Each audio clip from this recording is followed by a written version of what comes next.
ça parce que je veux donner tout de suite la parole à Sébastien Loubier, qui va nous présenter les principaux résultats du projet Tetrae Tayoc, qui justement, là aussi, s'intéresse aux motivations, freins et leviers à la transition agroécologique, dans l'idée derrière de mieux accompagner les acteurs et l'action publique. Et j'imagine que ça fait écho à ce qu'on vient de se dire avec Juan et Victor. Voilà. Quels sont les grands résultats que tu retiens, et déjà quels ont été les systèmes de culture que vous avez étudiés? Merci. Effectivement, ça va faire beaucoup écho. Je vais vous présenter les résultats d'un projet qui est toujours en cours, Tayoc, comme disait Pierre, qui a mobilisé de nombreux stagiaires, dont certains sont là dans la salle, et de nombreuses personnes travaillant sur différents systèmes de culture. Donc je suis que le messager de ce travail-là et un peu l'assembleur, avec Ariane qui vous parlera tout à l'heure de Ariane de l'aspect Groot, filière. de la Chambre régionale d'agriculture d'Occitanie. Donc la question qu'on se posait dans ce projet Tetrae-là, c'était quelles sont les adaptations, innovations possibles et quelles politiques publiques imaginer pour assurer une meilleure transition vers des pratiques agroécologiques dans 3 systèmes: viticulture, grande culture, maraîchage. Vous allez me dire, il n'y a pas l'arbo. Donc c'est vrai, il n'y a pas l'arbo. Dont acte. Voilà. Les questions de recherche que l'on se posait, c'était alors à 2 niveaux. À l'échelle exploitation, ce que je vais vous présenter, puis à l'échelle filière, ce sera Ariane. Mais à l'échelle exploitation, c'est est-ce qu'il existe des spécificités, des motivations qui sont plutôt intrinsèques à chacun sur la volonté de contribuer à protéger l'environnement, des trucs plus propres à chaque acteur, et quels sont les freins et leviers à mobiliser par système de culture. Et puis une autre question, c'est les motivations sont-elles différentes selon la position qu'ont les exploitations dans le processus d'agroécologisation? Juan nous a montré une chronique où au début on est en transition, puis au bout de 15, 20 ans, ça dépend des systèmes, on peut être sur quelque chose de stabilisé. Et puis sur les filières, Ariane vous présentera les questions qu'on se pose sur la transition, et elle montrera que ça dépend aussi d'éléments plus structurants à l'échelle des filières plutôt aval. Donc le travail qu'on a mené sur les 3 systèmes de culture, grande culture, maraîchage, viti, la méthode était strictement la même, notamment la mise en place d'enquêtes systématiques auprès d'exploitations agricoles, mais aussi d'opérateurs et de conseils en agroécologie. Elle portait pour la viticulture principalement sur le département de l'Aude pour bénéficier de synergies avec un autre projet, le projet Talanoa dont on a déjà parlé ce matin, où là on a eu 26 entretiens, dont 17 avec des exploitations agricoles, qui ont permis de faire une petite typologie des trajectoires d'agroécologisation, on va dire, ou des trajectoires de motivation et d'agroécologisation, avec des petits domaines issus d'un nouveau projet professionnel et personnel qui constituaient un type, des grands domaines historiques pionniers de l'agroécologie, donc plutôt sur la fin du processus d'agroécologisation, 3 grands domaines engagés récemment en agroécologie, et puis des exploitations engagées également en agroécologie, mais faisant partie de caves coopératives. L'autre système, le maraîchage, lui, s'est plutôt concentré sur Aix-Languedoc-Roussillon et principalement Gare-Hérault, là aussi pour bénéficier de synergies et de contacts qu'avait déjà pris la stagiaire au cours de son stage précédent, où on a enquêté 17 exploitations. Beaucoup étaient en bio, c'est-à-dire, alors on n'a pas parlé de l'opposition ou de la complémentarité bio-agroécologie, mais c'est une question en maraîchage en tout cas. La majorité était en vente directe, et ces exploitations étaient souvent associées à d'autres ateliers, ateliers au sens économique, ça peut être du tourisme à la ferme ou d'autres ateliers agricoles. Et puis, pour les grandes cultures, là on s'est déporté un peu plus dans le sud-ouest, où on a réalisé 20 entretiens, dont 13 avec des exploitations, plutôt diversifiées, où on avait de la polyculture, élevage et des semences. On verra que cette diversification est importante à la fin, qui était majoritairement en réseau collectif d'irrigation. Et sur ces 3 systèmes, on a calculé des indicateurs d'agroécologisation normés, hein, c'est-à-dire 0, on n'était pas du tout agroécologique, on cochait aucune case, et 1, on coche toutes les cases de l'agroécologie dans chacun des domaines. Et on se rend compte que là où on a le plus de diversité en termes de niveau d'agroécologisation ou de score d'agroécologisation, c'est en BT, et là où on en a le moins, mais ça vient essentiellement de nos échantillons, hein. Ce n'est pas du tout représentatif de la réalité. Ça, c'est une caractéristique de notre échantillon. Eh bien, c'était en maraîchage. On arrive au résultat ? On arrive au résultat. Alors, on a appliqué une méthode qui permettait de classer, on demandait aux acteurs, aux agriculteurs, de classer leurs principales motivations. Là, on observe des motivations différentes en fonction du système de culture, et on l'observe d'un point de vue statistique, même si les échantillons sont faibles, où sur les grandes cultures, la motivation principale, ça va être la rentabilité de l'exploitation. C'est ce qui va différencier les exploitations en agroécologie, en grande culture des autres. En viticulture, ce qui va les différencier en termes de motivation, c'est l'adaptation au changement climatique. En maraîchage, ce qui va les différencier, c'est la santé, non seulement des consommateurs, mais aussi de l'agriculteur. Donc ça, on arrive statistiquement à bien le démontrer.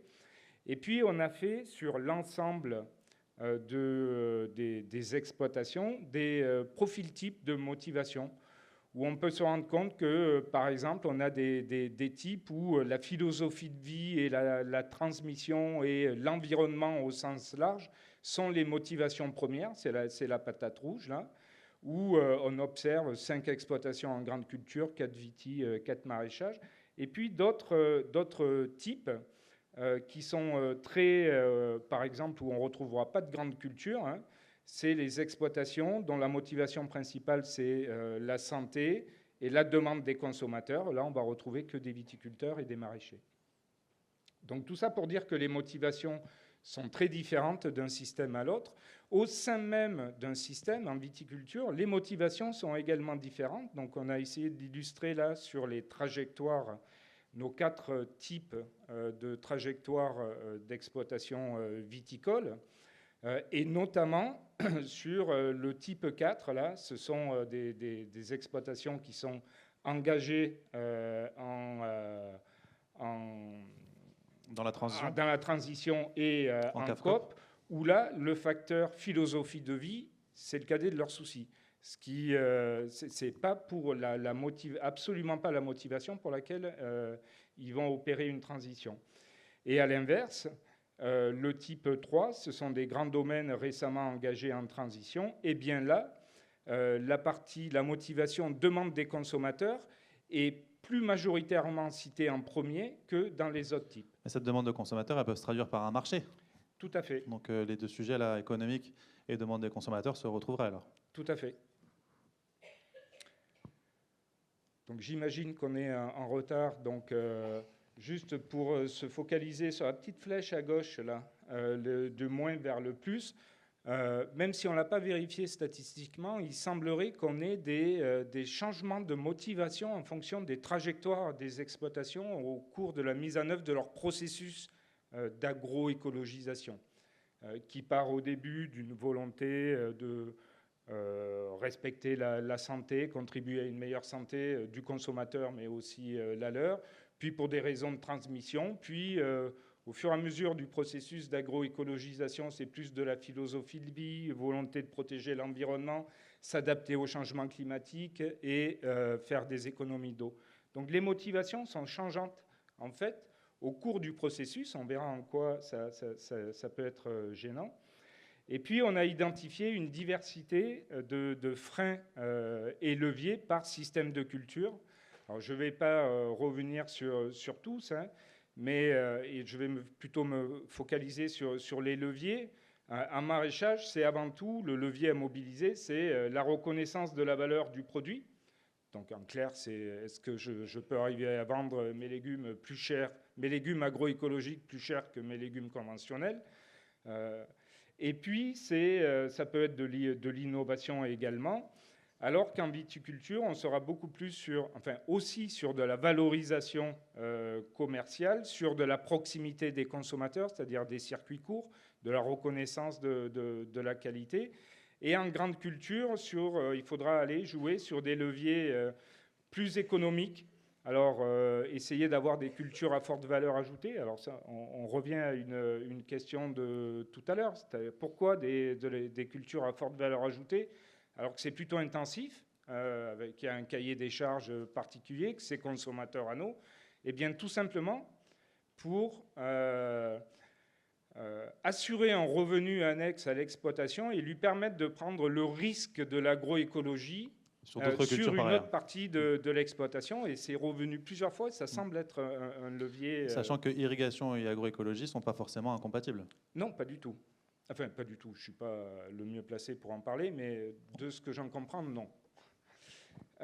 Et puis, d'autres leviers également qui portent, pour le coup, en grande culture, beaucoup plus sur de l'accompagnement en termes de politique publique, de formation, information, sensibilisation et accompagnement financier, notamment pour des semoirs. Un semoir, selon le type de semoir, s'il fait qu'une graine, ça fait 30 000 euros. Et si on veut qu'il fasse la grosse graine de maïs et la petite graine d'autre chose, c'est 60-70 000 euros. D'où les questions d'organisation derrière, de CUMA, d'aide à l'investissement aussi, etc. Et d'aide à l'investissement. Merci Sébastien. Voilà. On va pouvoir voir avec toi comment ces acteurs un peu autres que purement exploitants, mais vraiment qui gravitent en amont, autour et surtout en aval des agriculteurs, peuvent être des freins ou leviers à la transition agroécologique. On espère plutôt des leviers.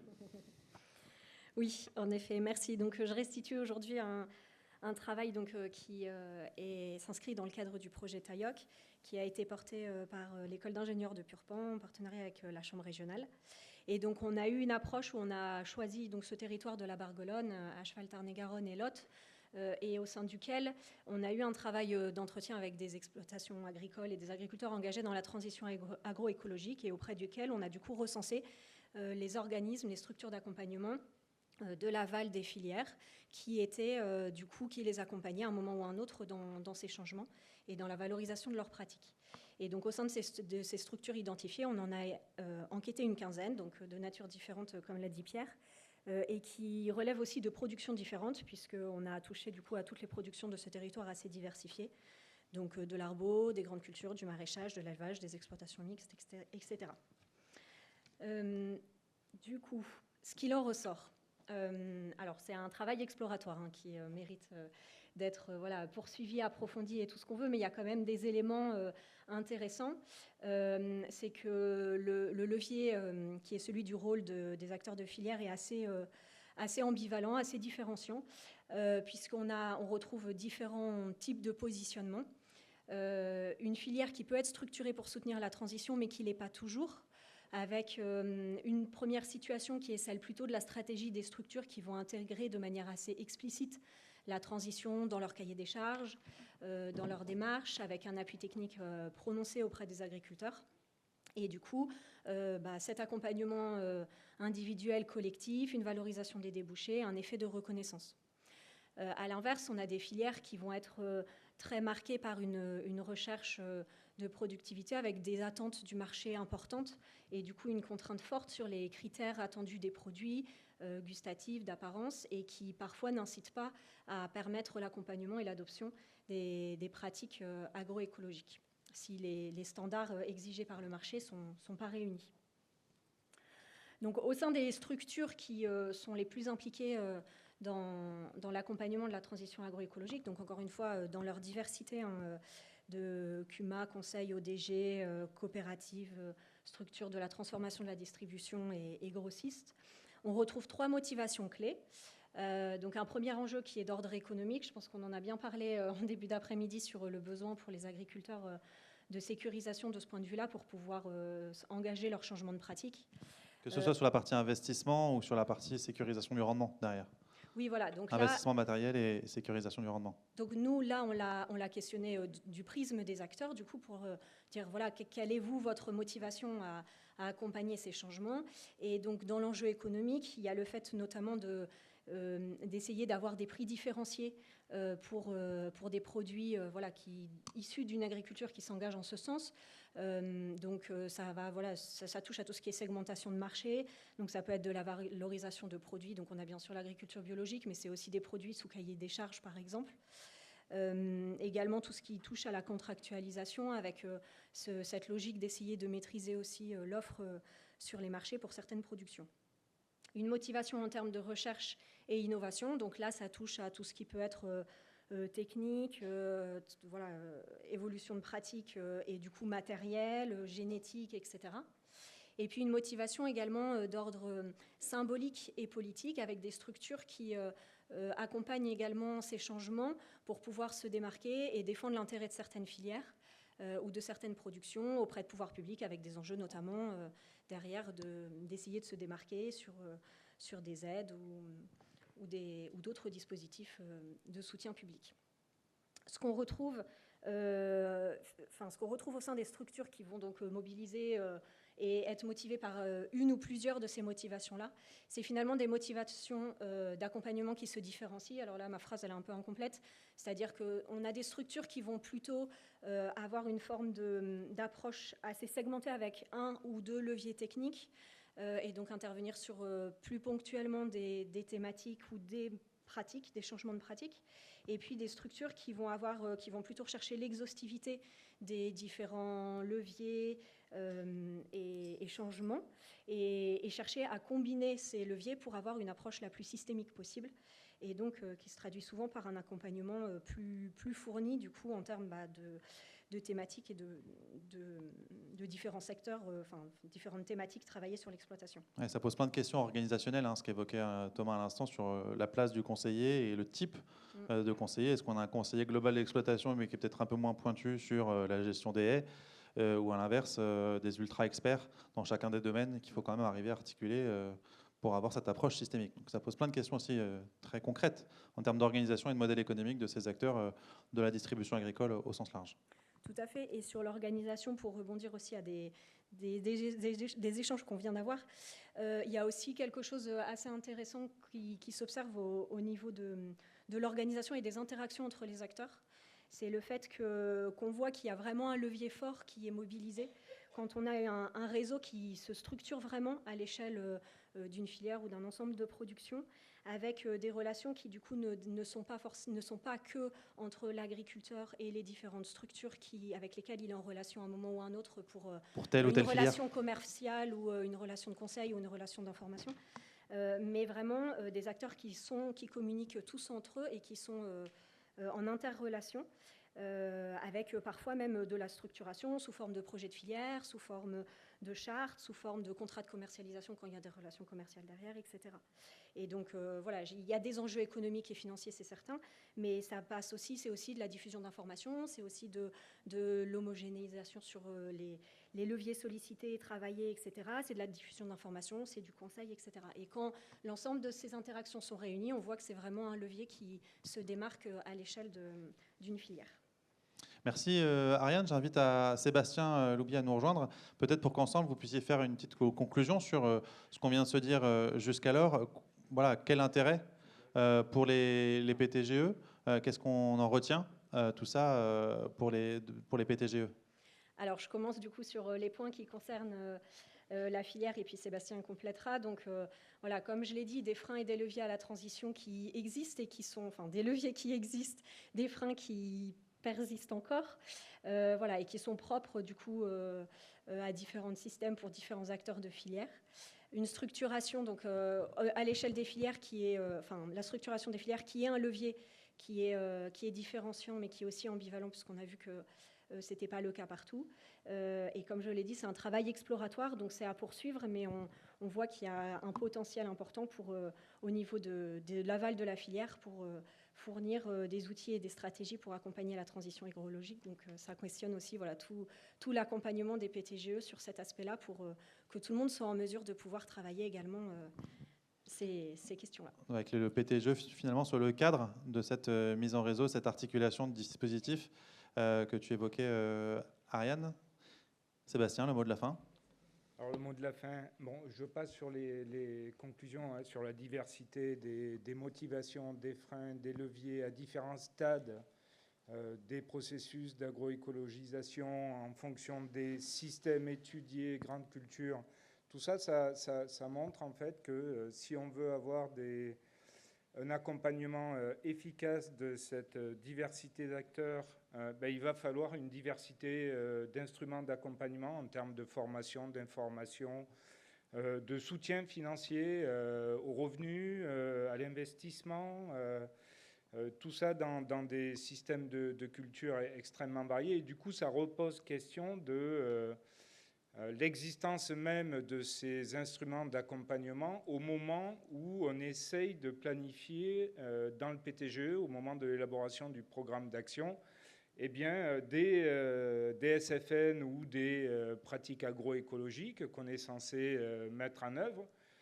Mais on peut craindre que ce soit une déclaration d'intention si on n'a pas, à minima, quelques instruments d'accompagnement derrière. Quitte à ce que ces instruments ils soient co-construits avec des acteurs. Quitte à ce que ces instruments soient des actions du PTGE, en fait, puisqu'ils n'existent pas aujourd'hui. Il y a quelques MAE, des PSE en fonction d'agences, mais grosso modo, les instruments n'existent pas. Donc, une des actions des PTGE, ça peut être de travailler collectivement à l'élaboration d'instruments. Et ces instruments, vu la complexité des processus en jeu, et vu la demande du monde agricole en termes de simplification, ça ne peut pas être je vais m'adresser à l'OFB pour faire une haie pour les oiseaux, je vais m'adresser à l'agence de l'eau parce que je contribue à restaurer la qualité de l'eau, je vais m'adresser à l'ADEME parce que je stocke du carbone, et puis je vais m'adresser aux collectivités locales. Non, mais je peux m'adresser à ma chambre d'agriculture, à ma coopérative, qui elle-même font ce travail d'intégration. Ça pose au fond la question de développement d'instruments de politique publique intégrés, pluri-institutionnels. Sinon, de mon point de vue, on n'y arrivera pas. Merci pour ce constat.